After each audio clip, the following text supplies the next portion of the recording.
Good morning, good afternoon, good evening, wherever you may be, and welcome to an extra interview of the Directed by Dean podcast. Today, I'm joined by a lady who you could be forgiven, like I just was, for thinking she could be Anna Kendrick's twin sister, albeit 2 weeks. Ladies and gentlemen, Cassandra Cavalli. Hello. Thanks so much for having me. The honour is all mine. By the way, was that pronunciation of your last name correct?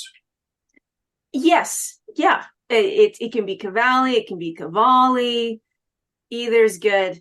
Now I know there's a reason why I watched Italian football in my youth, just so I could get names like that pronounced correctly. Exactly. Oh, I miss the days of Italian football. So before we begin, you're not just an actress, you're actually a dialect coach as well. So Yes. I probably know what it is just from the description of it, but I'll ask it anyway. So what is a dialect coach and what does a dialect coach actually do on a movie set? Yeah. The most basic answer is a dialect coach helps actors with accents. And on set, the complicated answer is I'm the one that just try to stays out of everyone's way. And I just try to put out little fires as they come out and help the actor as best as I can while also pleasing my masters, which would be the producers and the director. It's a really, really interesting job because I get to be both cast and crew. I have to work really closely with the actor. And I've learned so much, not just about acting and not just about the industry, but it's so fascinating to be able to come in and most actors, lead actors, the people that are hired to help them are there to, obviously like help them look their best and all of that. I come in because there's a problem. If I'm there, it's because producers have felt there's an issue. We either need to add an accent or reduce an accent. And so oftentimes an actor feels like they're already coming from a place of weakness. They've already failed in some way. And if I'm there, it means like, oh, they haven't done their job properly. And so it's always an interesting way to navigate that dynamic where I get to be the one to help strengthen them and encourage them and help them either learn a new skill or anything like that, while also safeguarding their secrets, because I am the one that gets to see them oftentimes at their most vulnerable. And so that's always very fascinating to see how that goes. Actually, look at your filmography. You've been a dialect coach on Netflix's iZombie, Amazon's Man in the High Castle, and Apple TV series C with Jason Momoa and Dave Bautista. But mostly Jason Momoa, but Dave Bautista was in, I think it was the last season. Has there been any differences being a dialect coach on any of the projects or all of the projects? Yeah, everyone is different. Everyone presents their own new challenges. For Man in the High Castle, I was on for 4 seasons.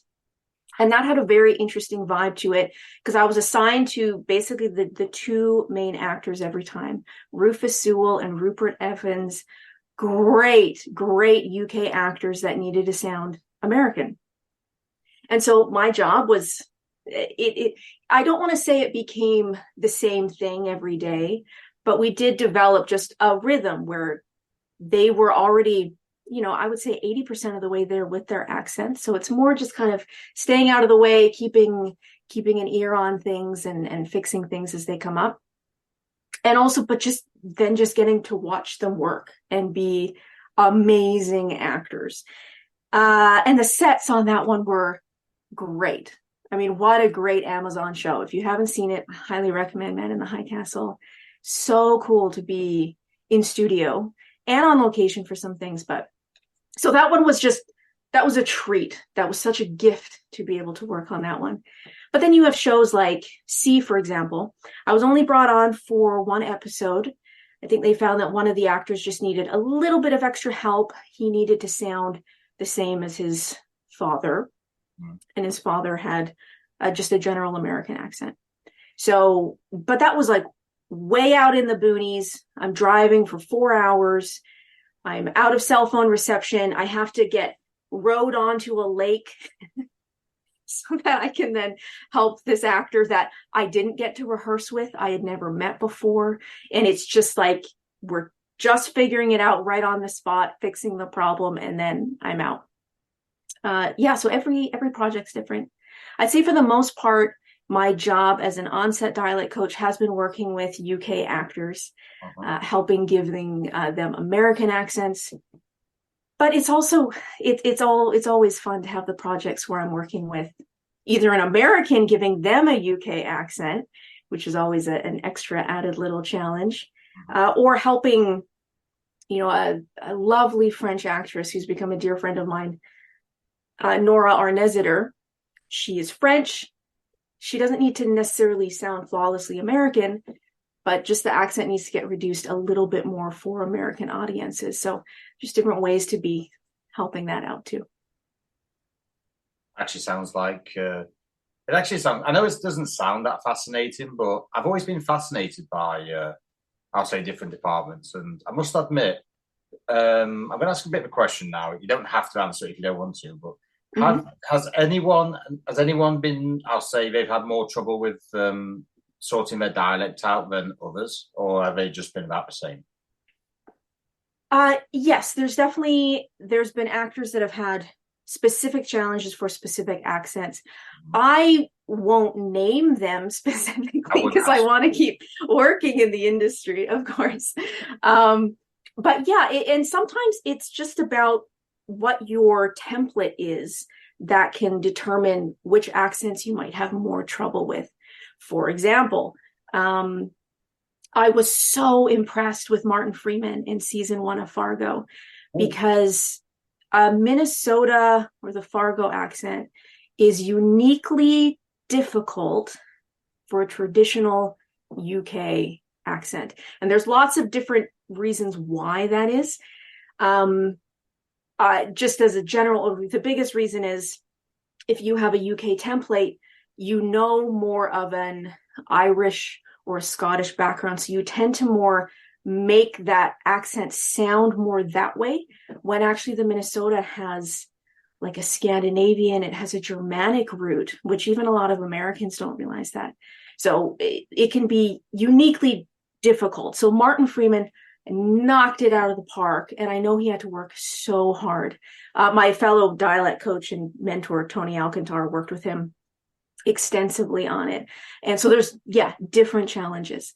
If you are a French actor, there's going to be certain accents that are going to be very difficult for you.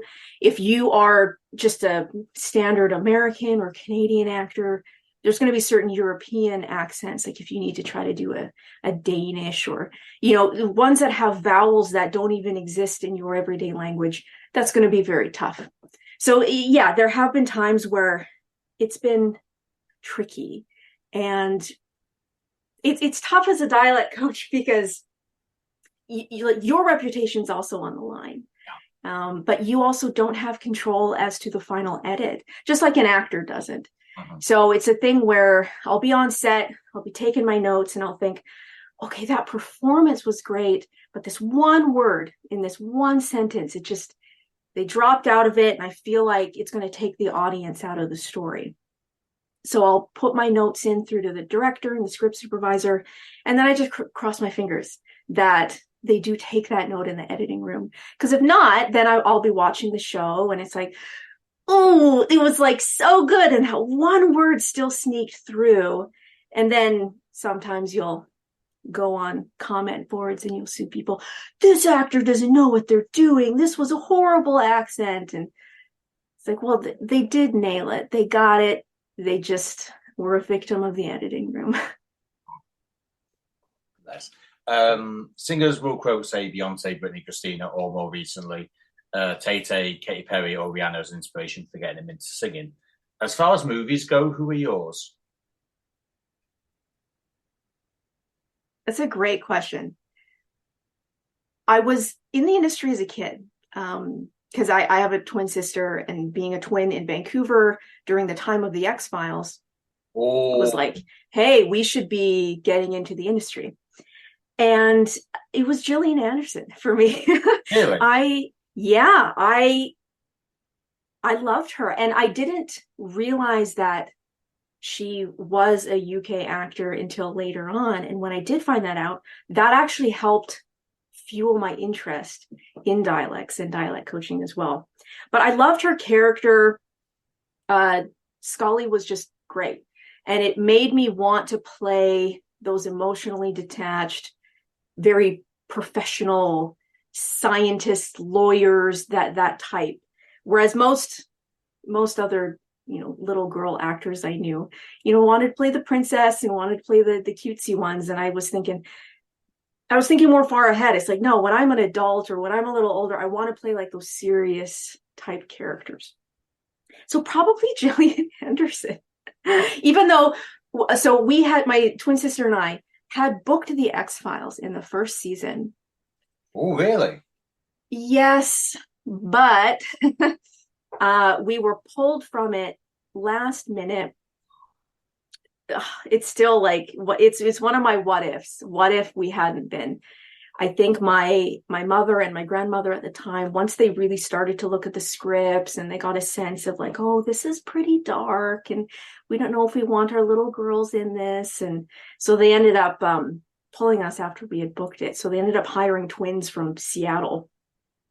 And I think it was it was definitely the first season. They had to play clones and they were like evil clones or whatever.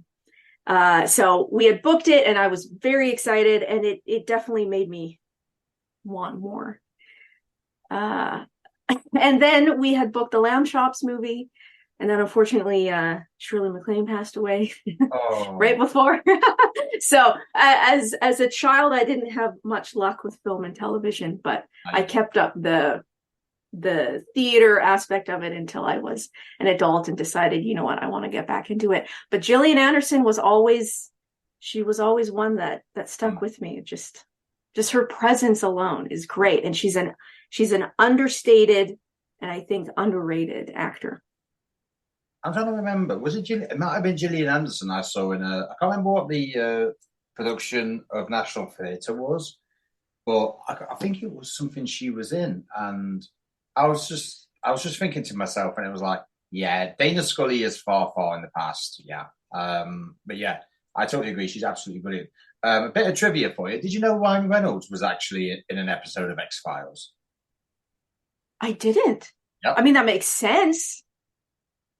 He was, I can't remember what the episode was, but he was one of the high school jocks who got killed early on. I think. Okay. I can't remember what episode it is when we've finished this interview.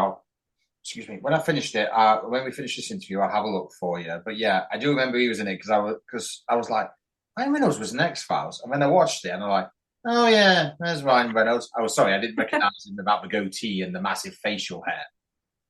Yeah. That's so interesting. And that only fuels my my FOMO even more of like, what if, Yeah, what if? Little Ryan Reynolds or younger Ryan Reynolds, like if X-Files was his thing and look at him now. Not that I desire to be famous, but you just never know what could have happened. You don't. Any regrets in your career or decisions aside from the X-Files? Because I bet that's probably the one thing. Granted, it wasn't necessarily in your control, but I bet it is still one of your biggest regrets. Yeah, that is a what if. And in terms of regrets, probably it's very similar to a lot of other actors. I definitely stayed with some agents too long and some agencies, mostly because it was probably this mindset that needed to change. And I wish I had changed my mindset sooner. A lot of actors, when they're getting into it, it's a strange inferiority complex where we view our agents as the be all end all, and we just need to obey them and they know best. And okay, I'll just sit in the corner and like, I won't bother anyone and I'll just hope for auditions. When it's like, nah, they get 15%, but I get 85. Like I should have more control over. Yeah, over my career. So I would say definitely staying with a couple agents a little too long. Because what a difference a great agent makes, which I have one now. Shout out to Corey at Principals. It's just completely different to have an agent that works hard, that sees you for who you are, that isn't trying to submit you for things that are totally way off of who you are, and can just get you in the room and then open those doors. So that's probably the biggest regret. Let's see. I'm trying to think if there's one in the dialect coaching or the singing realm. Pierce Brosnan, maybe? Sorry, what was that? Pierce Brosnan. He can't really sing Save His Life, bless him.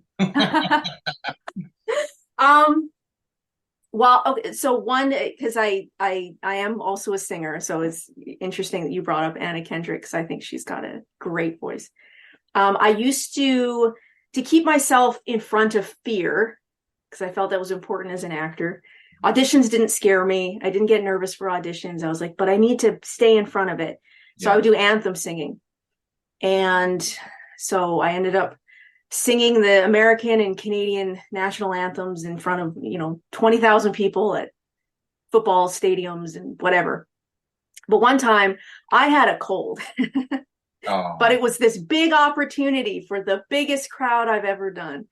And I was humming and hawing. I was like, shouldn't I? And whatever, I shouldn't. I shouldn't have. It's not that I forgot the words or anything like that. Thank God. But yeah, I sounded like a trumpet. There was some cracks and creaks, and it's hard when it's just you. There's no other vocal track. It is a cappella. And then with the delay, when you're singing in a stadium, there's a 3-second delay. So you kind of have to keep in mind where you are at the song, even though you hear 20,000 people singing what you just sang 3 seconds ago back at you. And so not only did there was this big crack, but then I had to hear it again 3 seconds later, basically through the system. And so I just had to just keep going and not feel too bad about it. But sometimes that one keeps me up at night. I was like, I just should have said no. Someone else could have done it. Yeah. But the only thing is you want to take every opportunity while you can get it. That's the problem. Yes. Yeah. So unfortunately, Christmas time is not as far, it's not that far away, but it's not, say, about a month or so away. But unfortunately, I've seen Bublé sing, so unfortunately, it is Christmas time. True. Yep. So with that, you actually have a new Christmas movie coming out. I do. It's called Miss Hallmark. Christmas. Oh, yeah. It is. Oh, yeah, it is a Hallmark movie. I was just about to say, is it a Hallmark movie? But it is, because I should know, because I've done the research on it. Yeah, it's called Miss Christmas Comes to Town, Hallmark movie. It's great. It's a really great Christmas movie. I totally get why some people wouldn't generally like Hallmark Christmas movies. I get it. This one is really, really good. I think it captures a lot of what's needed right now in society, in the world, some things to be focusing on. It isn't, I don't find it cheesy in a distracting way. It's just a lovely, lovely film, and I'm so glad it worked out. Also, because the writer's strike was going on when we had filmed it during the time, so no script changes were allowed, but we were still allowed to finish it. Yeah. And since then the industry really shut down. Basically, it was like my movie was one of the last ones in Vancouver to do, and then it just all dried up. So I was very thankful that I was able to squeeze that one in before everything came to a halt. So what is the movie about, and where do you come into everything? Yeah, so Miss Christmas Comes to Town. It stars Barbara Niven, I love Barbara Niven. I genuinely do. I loved her too, and then I met her in person, and then I adored her. Like, I can't always say that about everyone I'm with. Barbara truly is effervescent. She's amazing. I could go on forever about her, but we only had one day together on set, and I feel like it just with this lasting impact. It was just wonderful. We had some of the best conversations. I really need to reach out to her again. Actually, that reminds me. But anyway, so Barbara Niven plays Miss Christmas. So she's a shopping channel host who is diagnosed with a terminal illness. Yeah. which sounds like a depressing concept, but it's actually done very, very well. And so she goes on this cross-country tour to spread Christmas cheer, to make the most. She's all about being intentional and making meaningful moments and finding connections with people, and also and supporting small businesses. Because I think that was so interesting, and we had these chats on set about it, that especially after the pandemic, Barbara and I personally felt the need to support small businesses again. I think we all got in the habit of just, add to cart, click, everything getting delivered. But we do lose out on a form of connection even that way too, instead of going to Christmas markets and small towns and supporting like those individual small business owners. So my character is a small business owner, one of those ones that she gets to bless and change lives. So my character's name is Jadine. It's a lovely role where I just get to live in thankfulness, and and I'm with all the leads, so it's a really, really fun scene. Yeah, I'm trying to think if there's other things I can say. I just know that Barbara really, this one was very, very close to her heart. And I didn't realize how close it would be to mine as well. It was one of those films where sometimes as an actor, you book stuff and it's fine. Like, it's a job. It's great. This one was one of those special ones that came around at the right time, the right stage of my life. I'd been a caregiver for my grandmother, and she had passed away. Hallmark Christmas movies was something we had bonded over. And it was so great to be able to see sparks of that in Barbara too, and to know that she's so passionate about truly connecting with people and knowing how important that is during this time. And I agree. I think a lot of us have, we're not familiar with hope as we used to be. And this movie keeps that at its theme of, hope and connection and Christmas cheer and a little bit of Christmas magic. But it's still very grounded in all of that. What was it like working with not just Barbara, but Erica Durance from Smallville and everyone else on set? Yeah, and Brennan Elliott, definitely a Hallmark staple. Erica was so lovely. Another thing I'll say is I had fairly recently found out I was pregnant by the time I was filming this role. So I was 2 months pregnant, and I was quite sick in my trailer that morning. I'll put it that way. So by the time I get to the makeup trailer and Erica's in there, and she's like, "Are you okay?" I'm like, "You look a little green." Oh, nice. And so I shared with her the news, and then she just chatted with me about motherhood and her experiences with that, as well as, juggling that with an acting career. Very, very generous with her time and her thoughts that way.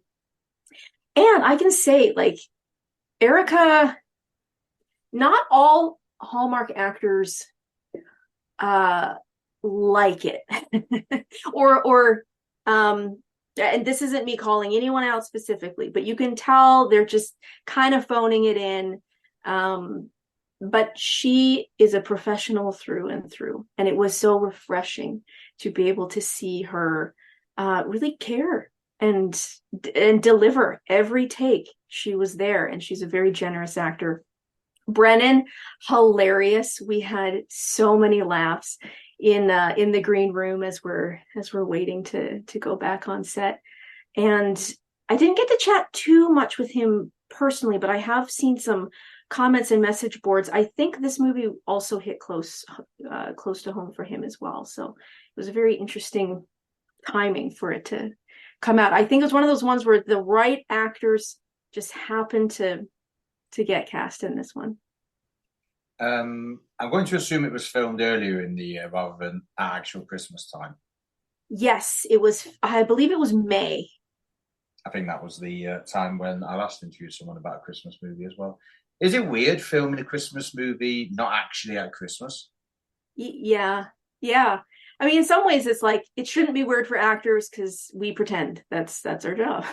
But it is strange to show up to set in shorts or a tank top or, you know, whatever, just because it's a little warm. It's definitely not snowing. And then you show up on set and there's, you know, there's the fake snow and there's all the decorations and all of, and a lot of the times what needs to happen is you have to act cold. A lot of the notes that will come from producers is they'll say, that was great. But can the actors act more cold? Especially if it's an outdoor scene, you know, because they feel like we're not selling the fact that it's outdoors, it's Christmas, it's, you know, so like, you know, can you maybe like rub your hands a little more, you know, so like, like, oh yeah, we should be aware of what it would feel like to be outdoors in December versus May. Mm-hmm. And it's apparently it's a common note producers need to give to Hallmark actors. So yeah, it can be strange. It gets really tough when you're filming in like August. Yeah. That's when like you're often in a heavy Christmas sweater and it's just hot. It's tough. I've had to do that a few times and it's just like, okay, I need to sit down. I need cold water. I need a fan on me. Cause like, why did they approve this outfit? Is this giant wool sweater? So yeah. Would you like a bit of a top tip from me? Yes, please. Go somewhere where there's a massive freezer, like -20, and just go in there in the summertime. Yeah, that would be ideal. Yes, I'm roasting. Right, I need to go somewhere cold because this is absolutely boiling me alive. Literally, go into a freezer where that's about -20, and then you'll just be like, "Oh, it's so much nicer." But the only problem is, the minute you go back outside, you'll probably feel about 50 times worse than when you went in. Yeah, it's so tough you just can't win. Sometimes what I'll do is I'll ask for some ice from craft services and I'll just like put it down the back of my neck right before we start filming. So I'll just feel like this little trickle of cold down my back and it's like, okay, that's something. That's one top tip, one from the host and one from the guests. So there you go. Learn something new every day. Have you always wanted to do a Hallmark Christmas movie? Pretty much, yes. Since I got back into the industry as an adult, because I was doing research for the Vancouver industry, and Hallmark is the bread and butter out here. We do, on average, at least 50 Hallmark movies a year. Vancouver is Hallmark town. They're not all Christmas movies, but a lot of them are. Mm-hmm. And so I was like, yeah, this is my jam. I love Christmas. I feel like I'm a good fit for Hallmark movies naturally. I don't think it's like, Hallmark. It's like, oh, sweet, Hallmark. And because my grandmother, who was so near and dear to me, loved them as well. I was thinking that's a goal of mine. Like, I want to be able to watch a Hallmark Christmas movie with my grandma that I'm in. That would be the goal. And it was wonderful that was able to happen before she passed. I only consider something a proper Christmas movie or TV show, whatever it is, if Michael Bublé, and I did mention this earlier, if Bublé is singing Christmas songs in the background. Ah, okay. Does he actually sing in the background at some point? Of Miss Christmas Comes to Town? Yeah. Well, I want you to watch it, so I'll say yes. Oh, that's me. That's me. I don't think I don't actually think he is in this one. I think they only have one kind of singing song in it. And I don't think it's him, but hey, maybe you could put it on in the background as you're watching it. Just put the whole Christmas album on, just have it on a loop, and then you're set. Fair enough. I take it you like Michael Bublé's holiday album? I don't mind Bublé as a whole. I'll be honest with you. My preferred choice of Christmas song is "So Here It Is, Merry Christmas" by Slade. Okay. I mean, I do like a bit of rock and roll. I think that's the other thing that I like about that as well. Yeah, totally. Yeah, I generally love Christmas music. I'm not necessarily one that's going to listen to it very early. I still think it's like this is a December thing. Yeah. But I do love. Yeah, I have Buble. I mean, he's a Vancouver local as well, so maybe he should have in his contract. He should be in every Hallmark Christmas movie that films in Yeah. Vancouver. He One should have song one off of his his songs. album has been at least one Hallmark Christmas movie every week. Yeah, I think I agree. he should. I wonder if he'd do that or not. uh, Again, it would be a I case of who I doesn't. think he would. I think he would. And then Josh Groban can take all the American Hallmark movies, and Yep. then we're set. Then I would watch every single one every time without fail. And the movie is released obviously at some point in the next 6 weeks. It was one of the first ones on the list, so it's already started airing, and it's been getting great reviews, and so it's continued to air. So it's definitely one that people can keep an eye out for, either on the Hallmark Channel. In Canada, I think it's the W Network that gets them. But yeah, it's already aired, I think, 3 or 4 times, which is great, and it will continue to. I think it's one of those. It's going to be one of the go-to ones this season, I think. In the UK, do you guys get Hallmark? Do you get to watch that too much? We do have Hallmark Channel. It is a bit. I think you have to. I'm not sure how much you have to pay, but it's in the subscription side of Amazon Prime. But it'll be less than Okay, about £10. Probably be about £6, I imagine. nice. And in general, how do you think the UK market responds to like Hallmark Christmas movies? Well, put it this way: the producer, who is also my fiance, she always watches Hallmark Channel movies at Christmas time. Nice. No matter Well, that's how hard I lovely. try to get to watch something else, she's like, "No, I want to watch Hallmark." I'm like, "That's Yeah. cool, sweetheart, that's fine." Yeah, it has its place. I think even though I love gritty, I love film and television that like makes you hurt and rips your heart out, and it's very yeah, dramatic, all of that. I love that. But sometimes if you're just a little weary of that, it's nice just to be cozy and watch a story that you know how it's going to end, and that's okay. You can just watch it and enjoy. Is there grounds for a sequel? Oh, this is a very interesting question.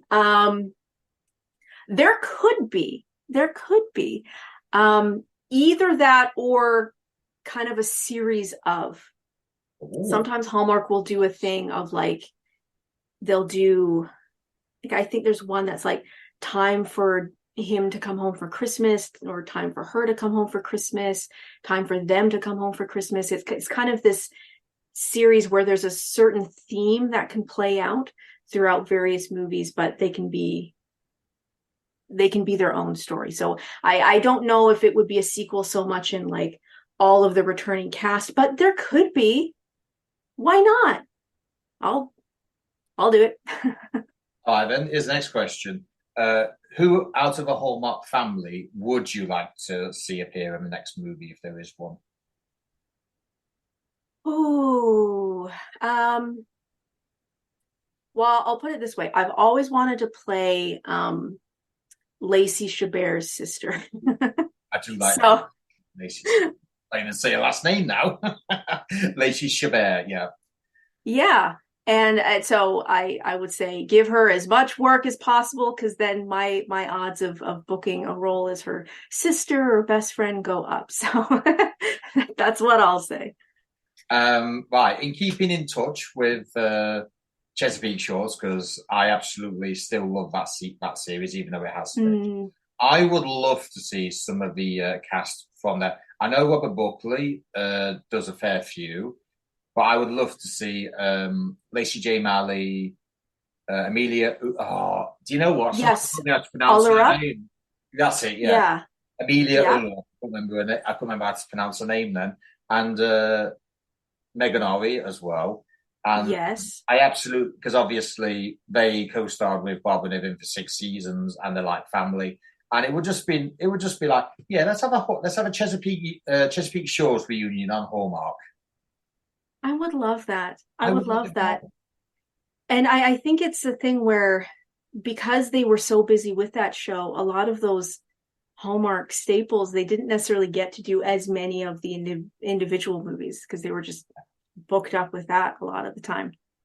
And that would often film in summer, which is like prime Hallmark Christmas movie making time. So yeah, I totally agree. I was another Hallmark Christmas movie I did. Oh, this is my pregnancy brain right now. Oh, I feel so bad. I can't remember the name. He's such a good actor, but he's also Chesapeake Shores. Yeah. He's hilarious. He should be in as many Hallmark movies as he's willing to be in as well. Is it is it Andrew Francis or is it Brandon Penny? Yeah, Brendan Penny. Yes. Thank you. Thank you. Yes. Brendan Penny, so great to work with. Ashley Greene was also wonderful, but I don't think she's Chesapeake Shores. But yes, Brendan Penny, wonderful. And when we were on set of, that one's called A Little Christmas Charm, also delightful movie. We were just riffing. We would look at the environments around us and we would create our own new Hallmark spin-offs, where there was this giant deli tray that of course you can't eat. It's just a prop.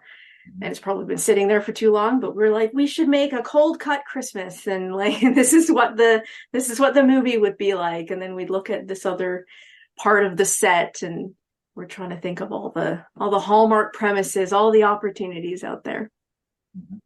I wish you all the best. I know it's had rave reviews already and it's already out, but I wish you the best of luck with it for the next couple of weeks while everyone is in the Christmas mood. I hope it all goes well for you.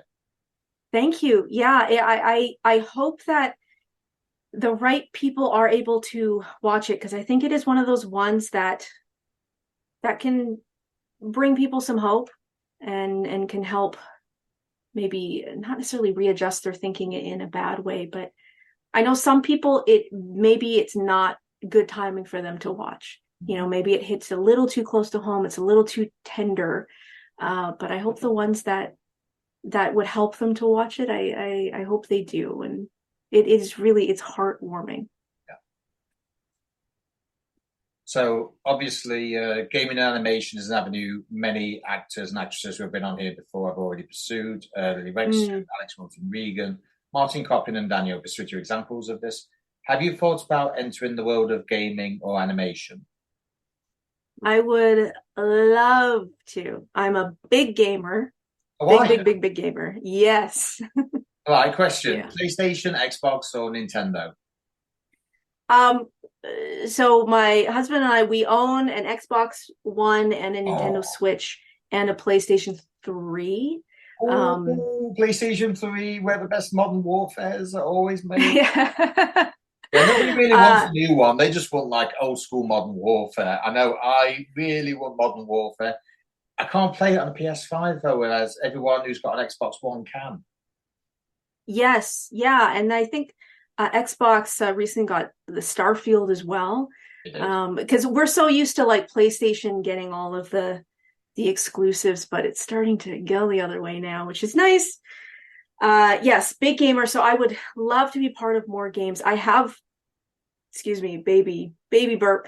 I have been a part of a couple of voice acting for video games in my non-union days.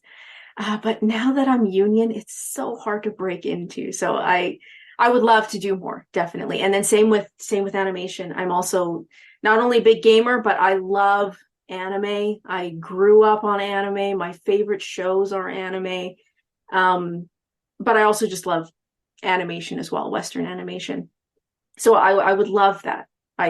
That is honestly, if I could only choose one thing to do, I would give up acting. I would give up dialect coaching, and I would do animation voiceover. that would be my thing. But that can be your New Year's resolution. See if you can break the animation world. Well, and I wonder too, because I'm going to have a little baby, and I don't know if it might be easier to be able to record animation self-tapes, just get a nice little microphone, find a somewhat quiet place at my home, maybe just soundproof everything. Yeah. So I think I may have more time for more of those auditions. I hope you do. We'll see. We will see. Wish you best of luck with that as well. Hope it goes well. Thanks. So you are a big gamer as well, I take it. I have a PlayStation 5 to my left-hand side. I have a PS4 and a PS3 in my little flat that I live in. Yeah. What are some of your favorite games to play? I'm gonna be very PlayStation now and say Spider-Man. I haven't bought Spider-Man 2 yet, but I will. I'm enjoying F1 Manager 23 at the minute. It's a management sim, but I'm a big F1 man, so I literally play that more than anything. Overcooked 1 and 2 I do enjoy. Nice. What else there is. I'll tell you what I did play for a long time. Call of Duty Black Ops Cold War. I'm a kid of the 80s and I absolutely love music as far as the 80s go. And a game like that is more so for me than, say, one of the newer ones. Yeah. So, I have actually got a lot. But, like I originally said, really big fan of the original Modern Warfare 2 and 3. Which I still maintain is the best trilogy that either Sledgehammer Games or Treyarch or Activision, for that matter, has ever done. Still, I will happily put my hands up and say that is the best Call of Duty games they ever did. Nice. I haven't played much Call of Duty yet. Like, I've seen other people play it. I'm more of a Fortnite kind of gal. Don't get me started on Fortnite. Don't get me started. I have a 13-year-old nephew. So we'll play over voice chat and stuff together. So that's my excuse. It's not totally that I would just play it on my own as a late 30s woman. Oh, that's one game. I actually have Batman Arkham trilogy. Hold on a minute. How many times did I get them? I've actually got them 3 times. One for the PS3, one for the PS4, and I've got them again for the PS5. That's just how much I love it. Yeah, those are great games. And you have Kevin Conroy, Mark Hamill. What more do you need? The best. Mm-hmm. I know. Actually, my husband recently started playing one of them again. And it made me sad thinking of Kevin Conroy. Yeah. He's so missed. So great. Wow. I know. I really do miss him more than anything else. Either way, have you got anything coming up that you'd like to talk about that we haven't already discussed, or anything close to your heart you'd like to personally promote? Well, something that's it was very random for me this year. 2023 has been the most random year. Mm-hmm. And it started out with a Bollywood movie. So if you have any listeners that like Bollywood, I actually sing in one. Oh, and it was a very big Bollywood movie, and it's on Amazon Prime. Oh, is it? It's called Pathaan, Pathaan.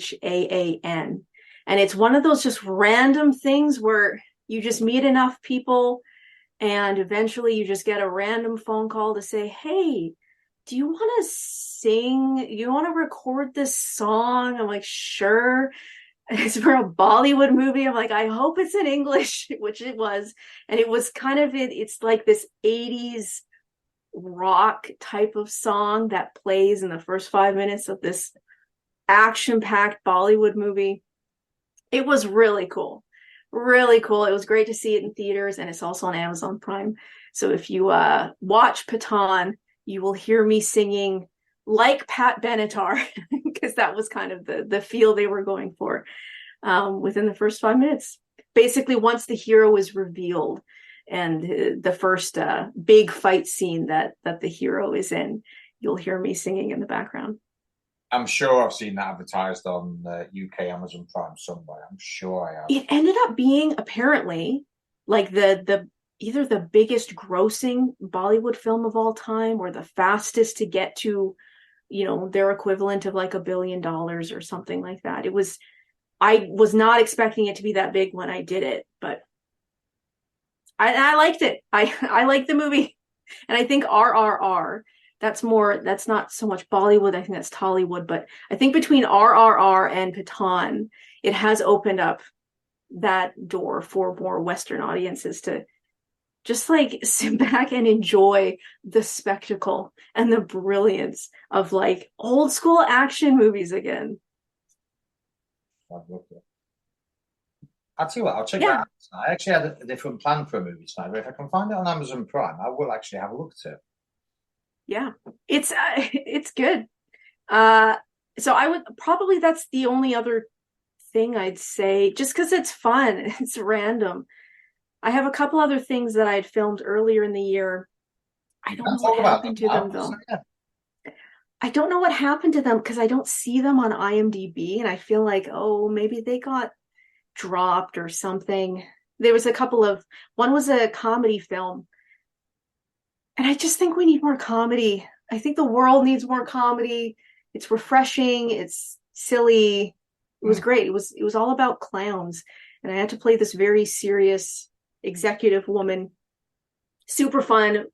I had such a great time on set. But I haven't seen anything about it since. So I don't even want to kind of name the project or kind of the bigger name that was attached to it, just in case like it's just It's been shelved. That's fair enough. That's fair. dead in the water. But yeah, we'll see. I think at this point I'm very I want to just send encouragement to all the other actors out there. It's like we did it, we survived the slow season and the strike and everything, and I just have nothing but good wishes for those that are going to start auditioning again, because it's not going to be me anytime soon. I was hoping I'd be able to get like a pregnant role this year because it would just be so much fun. I wouldn't need to wear the belly. I just have the Just belly. literally But have now I'm at the point where it's like I don't think they'd hire me for insurance purposes. it. I'm just too I've missed it just slightly, but at least I got I was 2 months pregnant with my last thing I filmed, so my little buddy, he'll get a credit in there somewhere. Just for social media, everyone on social media, what is your social media handles? I do actually have my Instagram ready at this point, and I believe I've already found you. But just for yeah, everyone, it's just Cassandra Actor, one word. That's my Instagram. Uh and then I'm also on Twitter X. I mean I honestly I don't post a lot on either of them. I should post more. Everyone's saying I should. We'll see. But that is at Cassandra underscore actor. one thing you neglected to mention to me is that your twin sister's also pregnant. Yes. That's kind of, or not so much unnatural. That's kind of a wrong word, but I think a bit freakish is kind of more of a word. Yeah. But then again, it is common in twins because I think Nikki and Brie Garcia were pregnant at the same time as well. So it must just be a Yes. twin thing. We didn't plan it, honestly. She didn't even know that we were trying. I didn't tell anyone we were trying. So this is her third, and she's only like 4 weeks ahead of me. So and we're both having boys, and those boys I think are going to be really interesting cousins because they're going to share half of the same DNA because my sister and I have the same DNA, and they're going to be born so close together. It's going to be really interesting. Again, like 2023 was such a strange year of just Bollywood movies and then some interesting bookings for things, and then it's like, oh, I'm pregnant. Wow. And then well, first I heard from my sister, I think I'm pregnant, and I was like, oh, interesting. And I was like, maybe I should tell her that I've also been trying, so I did. And then she was just like, yes, yes, you will also be pregnant. And we will be pregnant at the same time. And I was probably pregnant at that time. So it's crazy. We didn't plan it. It's a twin thing. I can't explain it. Just don't get super competitive. No, honestly, in all seriousness, I actually think the two cousins will probably, I know they'll be raised as cousins, but they'll probably end up being best buds. Yeah, I hope so. Oh, that just hit me suddenly. All the pregnancy hormones was like, oh, yeah, I think so. I think they're gonna have a special little friendship, little buddies. They will. If they don't, start worrying. But I think because they'll be born so close together, they'll literally be in each other's lives. I think they'll get on quite nicely to the point Yeah, where when they do grow up, and yes, it is a bit of a frightening thought considering they're not even here yet. I'm going to make a prediction now. There'll be, if they do end up being best friends, they'll be best men at each other's weddings. And you can quote me on that as well. Yeah. Yeah. Oof. Oof. All the feels. All the feels. Mm. So quickly, ladies and gentlemen, before she goes into labour rather quickly, I have devised a my first Final Cut quiz of 2023. If you're ready for it, I do actually. I wasn't going to put this in, but because you are not very far away from having your first child, I thought I'd include it. There's always the discussion about, when we have kids, what do we let them watch of ours? So, at what age would you let your son watch you in a Hallmark movie? Oh, any age. If it's Hallmark, yeah, sure. I let my other nephews and stuff watch, and they're like, "Is that Mama or Auntie?" They think it's kind of cool to see us on TV. Yeah, anytime for Hallmark. I'm trying to think if there's something I wouldn't want him to watch that I've been in. I feel like, there's been some episodes of shows I've been in that have been scary. So maybe probably never wait till they're 7, but probably make sure they don't see that at all until they're at least 15. Yeah, but I haven't. Knock on wood, I haven't done anything that I regret or wouldn't want anyone in my family seeing. So I'm safe there. Right, the actual Christmas quiz of 2023. Okay. Do you do your Christmas shopping way in advance or after November 25th like I do? I normally do it later. I normally do it in December. I love the feeling of going to a mall at Christmas and all of that stuff. This year will be the exception. I've already started because I could be in labor come Christmas, and I just kind of want to get all the kids bought for and that all wrapped and done and all of that. But yeah, generally, no, it's Christmas stuff should be kept closer to Christmas. Yeah. Are you a lady who likes a lot of Christmas decorations in a house, or not so much? I love them in other people's houses. I love Christmas decorations in other people's houses. I don't own a lot of decorations. I don't tend to decorate that often. I'm a bit of a minimalist. Sometimes I will wrap artwork that's on my wall. Mm-hmm. I'll just wrap them in wrapping paper and then put them back up so it looks like there's little presents on the wall. That's pretty much all I do. As far as when it comes to Christmas dinner, would you rather eat in or eat out? Like at a restaurant or eat in someone's home? You can actually, I was actually on about if you eat out at a restaurant, but you can actually include eating at someone else's if you like. No matter what, I prefer eating home cooked meals, whether it's at my place or someone else's. Yeah. Is it a thing where, is it more of a UK tradition? Do you tend to eat more at restaurants around Christmas time, or is it more of a go to people's houses? I'm going to be honest. I've done literally everything. I've had Christmas dinner at home. I've had Christmas dinner at my in-laws and my mum's, and I have actually gone out to a restaurant, but I think that was only once or twice. But either way, I do prefer home cooked grub over to a restaurant. Yeah, definitely. Only at Christmas time, mind you, not the rest of the year, because I do enjoy eating out. Yeah, exactly. I feel like that's something, do that for birthdays. Christmas, I just feel like it's got to be cozy in a home. Yep. Not to mention you want to lay down somewhere when you've had too much Christmas dinner. Yes, very true. Who wants to drive after a big restaurant Christmas meal? Are you a Sprouts person or no Sprouts person? Sprouts, like Brussels sprouts? 100% Sprouts. I was a kid, I didn't, but now it's like, put those suckers in bacon. Yes, please. Never been a Sprouts person, never will be. And you've tried them cooked in bacon grease and Parmesan cheese and. Ooh. No, actually, but do you know what? I've been more led to believe it's just Brussels sprouts on their own. But when I was younger, I literally had to force them down me because I just could not swallow them. And then I used to do it about 12 hours later with my head down the toilet. Sorry about if anyone's eating my dinner, but it's just how they make me feel. So I've never really had them. Yeah, that was the same for me as a kid because they used to just be steamed and it's like with nothing on them. It's like this is awful. But then I did keto for a while. I don't know how many years ago. And so I discovered Brussels baked in a pan with bacon grease and like little, you can cut up bacon and then you put some Parmesan cheese, you melt that on. And then I make a little sauce of like mayonnaise and Dijon mustard. And I put that on.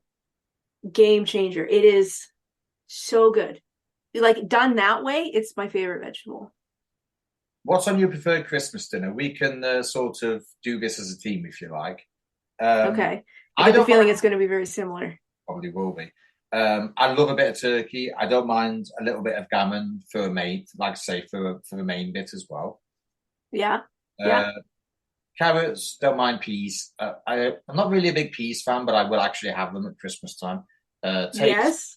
roast potatoes, mashed potatoes. I am a big carrots fan, always have been. Stuffing, maybe Yorkshire puddings, but thing is, as I've got older, I tend not to have as much because I will literally pay for it. Yeah, isn't that sad? The Mm. older we get.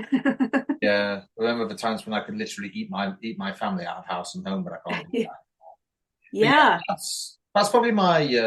Oh yeah, don't forget the mint sauce as well. There's mint sauce, cranberry sauce.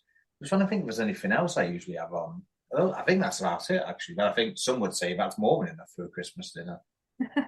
Yeah, that's exactly mine. I would just add in my special Brussels sprouts to that. But yeah, cranberry sauce, bread, mashed potatoes, turkey. I like the dark meat for turkey.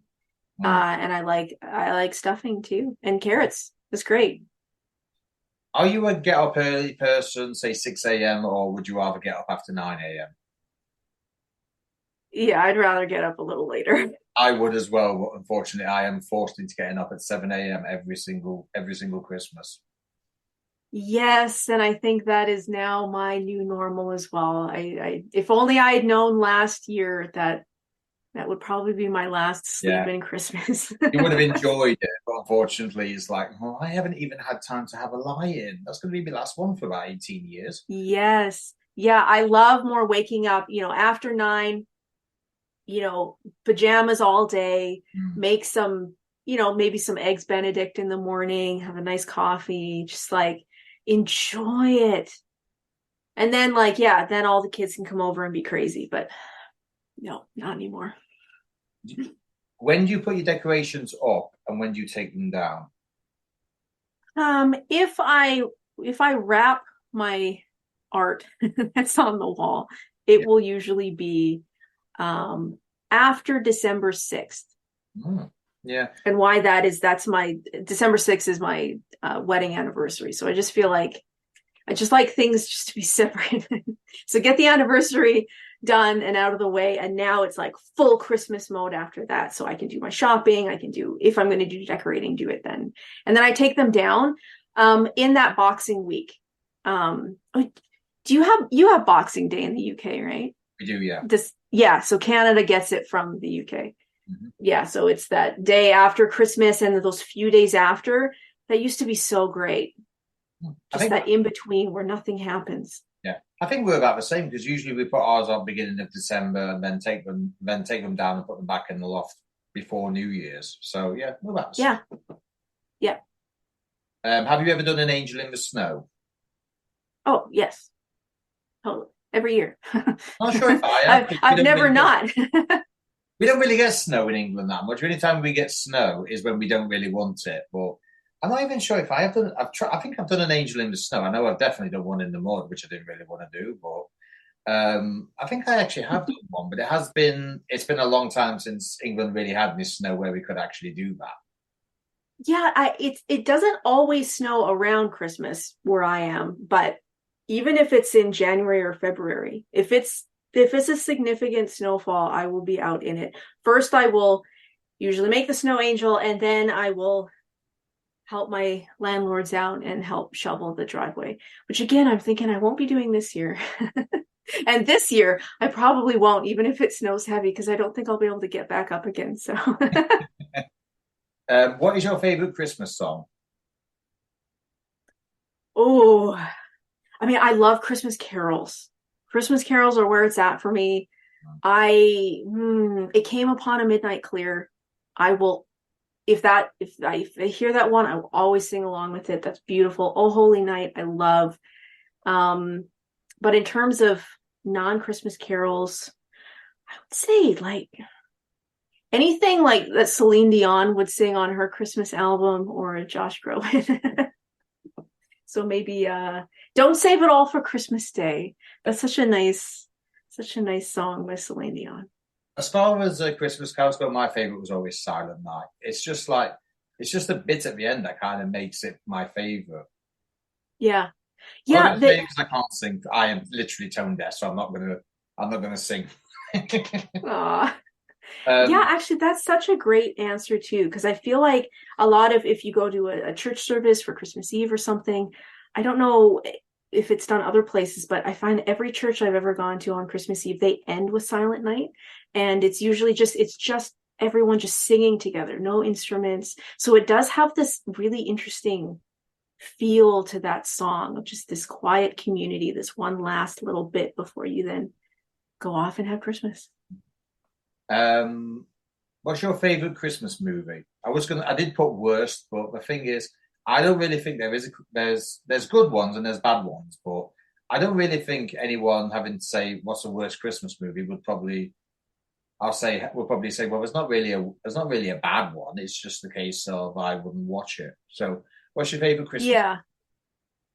I wonder, do you think that The Lion, the Witch, and the Wardrobe counts as a Christmas movie? It's set at Christmas. Die Hard's Christmas movie. It's set on blooming Christmas Eve. You have Run DMC singing Christmas Hollis. If that's not proof it's a Christmas movie, I don't know what is. And like Father Christmas literally shows up. Yeah. Spoiler alert. At the end of it says, Merry Christmas, Argyle. It says, if this is what Christmas is like, I gotta be here for New Year's. It's like, what do you need? Yeah, so I probably then The Lion, the Witch, and the Wardrobe. The one done by Walden Media, however many years ago. I just think that was such a great movie. So well done. I love the kid actors in it.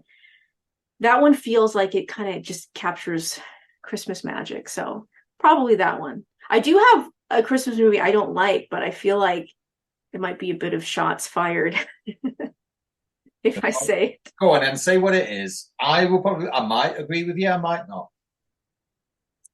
Okay, now that I've given out my socials, everyone can at me and send me hate mail and stuff. Love Actually. Right. I do love Love Actually. I do love A Holiday more. I did always go for Love Actually, but A Holiday is my preferred choice, particularly when Kate Winslet thinks she's talking to Jude Law, and then there's Cameron Diaz on the line going, still here. All right, then. What is it about Love Actually that you don't like? I don't know, Dean. I just don't. I don't know. I maybe it doesn't, at least as a Christmas movie, it doesn't feel Christmassy to me. I don't know. Maybe if I was raised in the UK, I'd like it more. I just don't get it. I don't quite get why people love it. I'm willing to hear why. I'm open to it. It's one that I've never, there's certain scenes that I'm like, yeah, that's cute. I like that. That's fun, whatever. But if it's on the TV, I will just change the channel. I must admit, I do like Love Actually, but I haven't really been bothered with it. It's kind of like, what would you rather watch at Christmas time? Love Actually or Die Hard? And I just think Die Hard because in the 80s, I love Die Hard. You've got Alan Rickman in it. You've got literally Dean Martin at the end singing Let It Snow, Let It Snow, Let It Snow. What more do you need? Yes, 100%. Yeah, give me Die Hard any day. Fair enough. Over Love Actually. So I'm sorry if I've offended anyone. Don't be. Everyone's allowed. You've never seen Sam, one of my new guest co-hosts. Oh God, his acid tongue's worse than mine. So I think you're all right. All right, then. Here's the biggest question of all, and something I do think is true. Is Mariah Carey's "All I Want for Christmas Is You" overrated?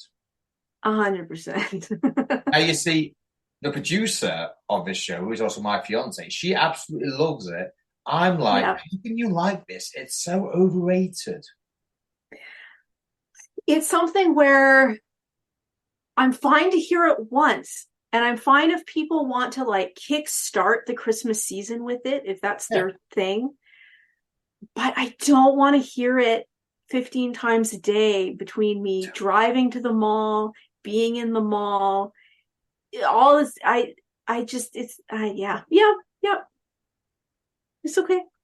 Give me Kirsty McCall and the Pogues, the unedited one rather than the one that was edited because people thought it was bad. They've never heard a Cardi B song, have they? Yeah, I mean, I don't know that particular song that you're speaking of. I'm not going to say it now because there's stuff that people probably say, right, you're not listening to that podcast anymore, so I'll tell you afterwards. Gotcha. All right, which Grinch is the best, Jim Carrey or Benedict Cumberbatch? Benedict Cumberbatch was the Grinch? He was. Wait, really? Mm-hmm. Like live action? No. Oh, he voiced. Oh, goodness. Well, I have not seen that one. I feel like I should. So by default, I'll say Jim Carrey. I would say Jim Carrey anyway, because at least Jim Carrey was live action.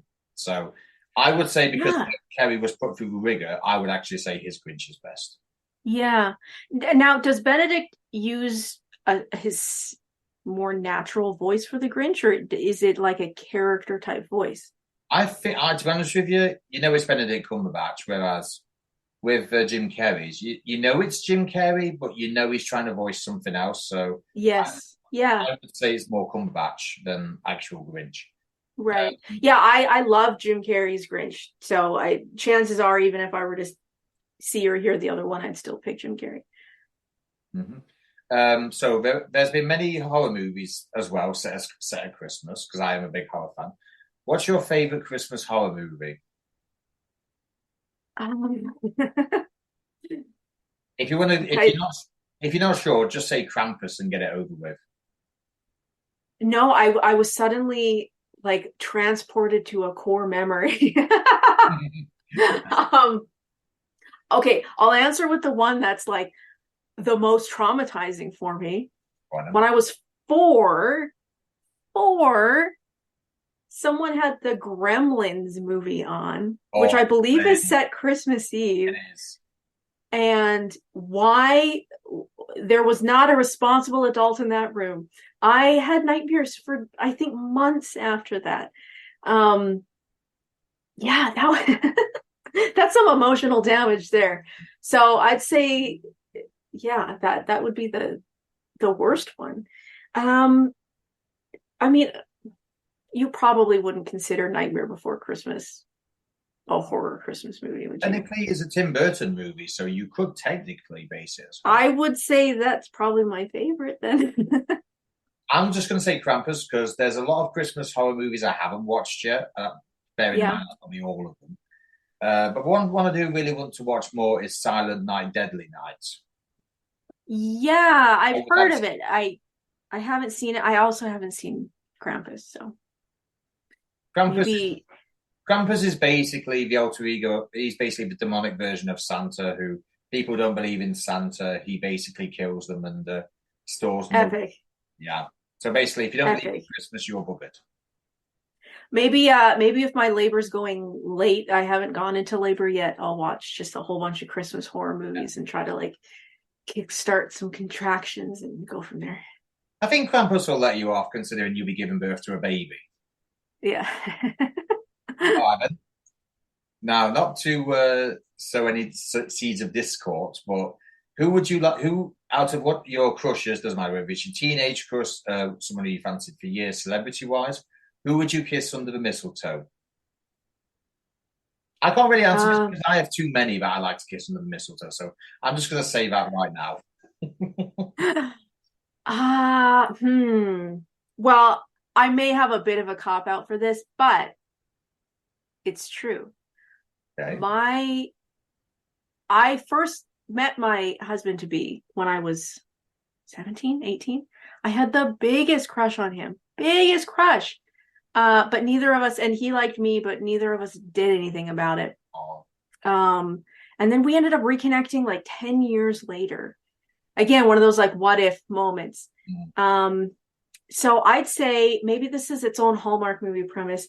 I would go back in time and I would tell 17, 18-year-old me, because we were hanging out at a Christmas party one time and we talked for like 4 hours on the stairs together. Oh. Why? We just couldn't. So I'd say you kiss that boy that you have super crush on. He's the one for you. So that's probably what I would do. Save that for the bedtime story for the wee one when he's a bit older. Yeah. All right, then last question. Do you do New Year's resolutions? And if you do, what is your New Year's resolution this year, or haven't you thought about it? Yeah. I normally do, or at least I'll do like if it's not a resolution, it's more like an affirmation, or I'll try to think about like what do I want to focus my theme this year on or something. I'll probably do that again this year, but if I had to think off the top of my head, a resolution for next year, I think this is a good one. I would say ask for help more, because I know I'm going to need it as a new mom anyway. But yeah, and that's probably, that's something I could be doing more in 2024. Asking for help. Yeah. Going out of my way to say, help, please. Oh, bless. I actually do New Year's resolutions, but I haven't really given mine much thought yet. It'll probably be the same as it all. I think it'll be the same as it always is, which is just have a good year. Do expand your podcast if you can. Just enjoy yourself, and basically just lead a good life. That's every single New Year's resolution for me. Yeah, and similar to Christmas decorations and Christmas shopping, I think New Year's resolutions should be made closer to New Year's. It should be kind of during that rest time. Or if someone's thinking about it in June or September, it's like, well, then just do it now. Like, have a quarterly resolution. But I think there's something special about once you've, either reconnected with family or just had some rest time, you can kind of recalibrate and take a deep breath and see, okay, what didn't I like about this previous year, or what would I change, or like, what do I want different, and go from there. Mm-hmm. I imagine podcasting takes up a lot of time, huh? It does, I'll be brutally honest. But do you know what? As a kid who's grown up loving movies all of his life, pretty much since Alien scared him as an 8-year-old and he couldn't watch it for 20 years, I've really loved there's not really been that much I don't like. I mean, I'm not fussy when it comes to loving movies. I don't really think there's been that many, but I don't like. But as far as podcasting goes, I didn't originally want to do it. My fiance was like, yeah, you really need to do this. I'm like, nah, I don't want to. And then it was a case of, well, do you know what? What's the worst that could happen if I do give it a try? So I've given it a try, and 3.5 years later, I'm still here. And suffice to say, I probably accomplished more in those 3.5 years than I actually thought I would. And I'll say one thing. The one thing I have not so much leaned into more as far as my podcast goes, because I have actually leaned a lot into everything, is make sure your reputation is an outstanding one, because if you live and die by your reputation, once you lose it, it's hard to get it back. And just basically be thankful for everyone that's on. Make sure you treat them with respect and have fun with your quiz, but make sure that what you do makes you different from every other interviewer that comes into their lives. Yeah, that's so true. And I can say that you have exemplified all those things in this interview. I'm glad that your brand, and that's kind of just based on who you are, and you stick with that. And there's just a certain amount of like thoughtfulness and excellence and care that goes into things. So that's great, because there's so many different ways to be creative, and there's different ways to like support creativity, and podcasting is something that has, really taken off in our lifetimes, obviously. But it's something that it's often seen as, at least for actors, like a means to an end, right? Where it's like, oh, okay, I'll just do this thing and then it'll like help me get more followers and whatever.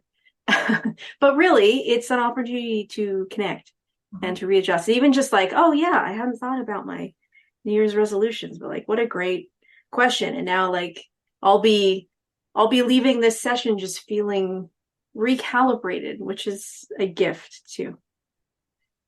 Don't worry, that is the end of the Christmas quiz, but I'm just going to do the traditional last 3 questions that I always do. Actually, I don't need to do the first one because you've probably just answered it without even knowing you were going to be asked that question. So I'll leave that. So obviously, next year is 6 weeks away, give or take a couple of days.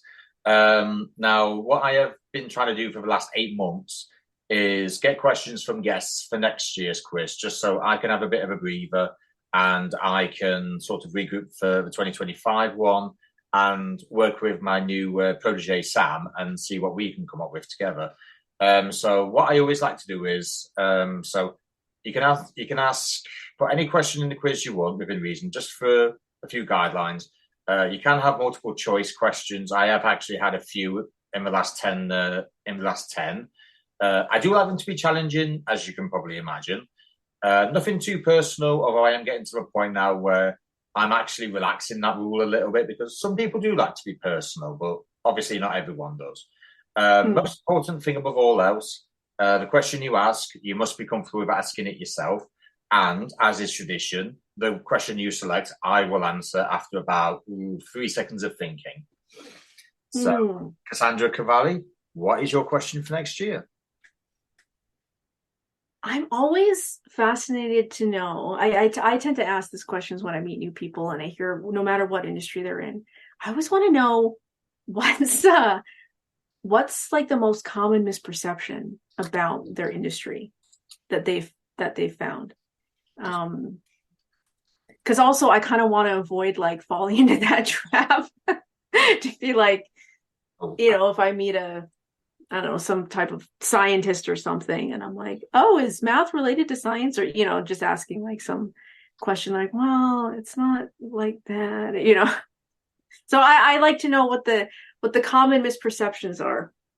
So what's the most common misperception of your industry? This thing is that can be put to any industry really, whether it be music, stunt men or women. So this is the last question, and this is actually one from my new protege, Sam.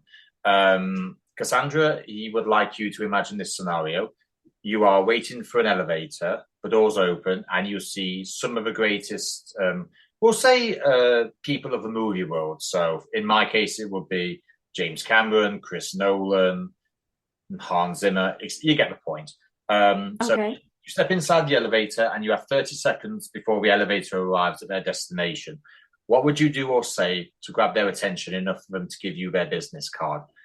First thing I would say to Chris Nolan is, why do you have to keep putting the mask on Tom Hardy's face to break the ice? It's true though, isn't it? Yeah. Yes. Yeah, that's great. Well, okay. There's the real answer, and then there's the play along answer. Okay. The real answer is I wouldn't say anything. I'm used to working with big named actors, especially as a dialect coach. And I've trained myself. I don't get starstruck. I don't like to point out their stardom. I find most of them they just want to be left alone. I may just say like like that's it, but not want anything from them. Mm-hmm.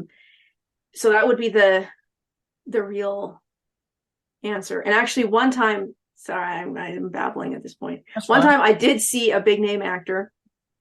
It wasn't in an elevator, but it was, it was just like we happened to be like walking down a hallway together ish, and we were kind of in step, and I knew who it was. And I was like, you know what? I'm not going to say anything. And then what was so interesting is within a week, I got hired to work with that actor. Oh, really? Yeah. So I'm actually really glad I didn't like fangirl or, do anything too much, because within a week I was the professional that was called in to help fix the situation and all this stuff. And so that's the real answer. But let's see the play along answer.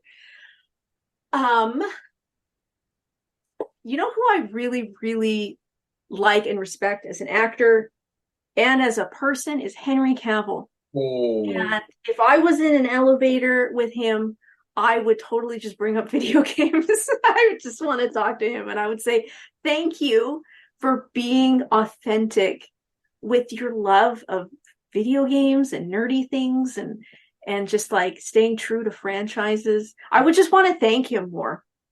And then I'd be like, hey, if you ever want to play Fortnite, here's my handle. I don't know.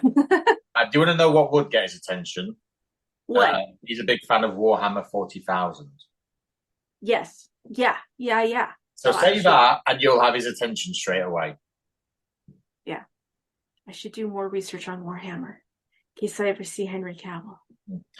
I'll tell you what might help. Warhammer 40,000's base. I forget the company that makes it. I should know it, but it's gone from the top of my head. Where it's actually based in Nottingham, which is not far from where I am. Okay. Yep. He actually put on his Instagram, I can't remember how long ago it was, but he actually visited the headquarters of where it is, and he actually put on Instagram that he was there. And obviously, being Henry Cavill, the true son of Kal-El, everyone was kind of like chuffed he was there. I mean, if Henry Cavill came into where I worked, I'd be like, yeah, I want a selfie with that guy straight away. Absolutely love him. Mm-hmm. Yeah. And he's also a breath of fresh air. He's made me more comfortable with my nerdiness. I'm not as ashamed to say, like, yeah, I like video games. I like nerdy things. It's all good.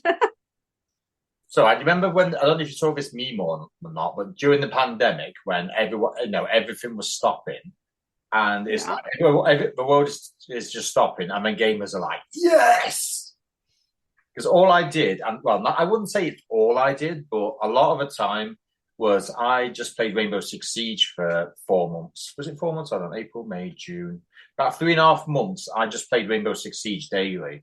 Unfortunately, because of that, it actually cost me my love of the game. But then again, at times the game was unplayable anyway. So yeah, unfortunately, it's just how it goes. For me, it was Animal Crossing. That was probably the best timed game of all time. Animal Crossing, and then again, lots of Fortnite because my nephew is in the States. We weren't allowed to see each other, to travel, so it was a way to connect with that side of the family. And a lot of Stardew Valley as well. I just felt like it felt meaningful to me. I don't know. So I would just alternate between many different games, and then we'd go back and start a new Skyrim and all this stuff too. It was good times. Gamers rise up. Speaking of which, since you probably will have a lot of free time in the next couple of months, we do a gaming special every once in a while. So if you fancy a sort of like a Monday night where you can actually talk about gaming, then I'm pretty sure the boys will be happy to have you on. Yeah, that would be great. Plus I would be totally down for that. I mean, I will need to see how little one is okay with not having me around for an hour, but I'm sure we can attempt. An attempt can be made. If there's one thing I know about babies is that their mommy always needs a break. It doesn't matter what break it is, just something for a sanity that keeps us sane. Even if it's that's actually such a great idea. Yeah, because mothers, no matter what, it's it's good for, I think, mothers and fathers to be able to reconnect with their older life, the way things used to be. And for me, that is honestly, it's gaming. So that it would be a very nice break to be able to be talking about that and not just how many wet diapers today and whatever. Yeah, it's what did you do during your day? Oh yeah, well, I basically took care of my baby and I talked about gaming on a podcast. So yes, yeah. so there you are. That's an early Christmas present for you. A little touch of sanity in the new year for you. It's something to look forward to. Thank you. Sandra, thank you so much for coming on. It's been, I must admit, I wasn't expecting do an interview with a 8-month pregnant lady, but you know what? It's been more fun than I thought it was going to be. So thank you. Oh, lovely. Yeah, I can say the same. Here's my little bump in case people don't believe me. This is 8 months of growth right there. In fairness, if you do actually have Instagram, there is actually a photo of her, what looks like, was it 6 months pregnant? Yeah, I think it was around there too. Yeah. So there is actually a picture on her Instagram of her looking positively glowing. And on that glowing reference, ladies and gentlemen, on that glowing reference, Cassandra Cavalli. Thank you so much, Dean.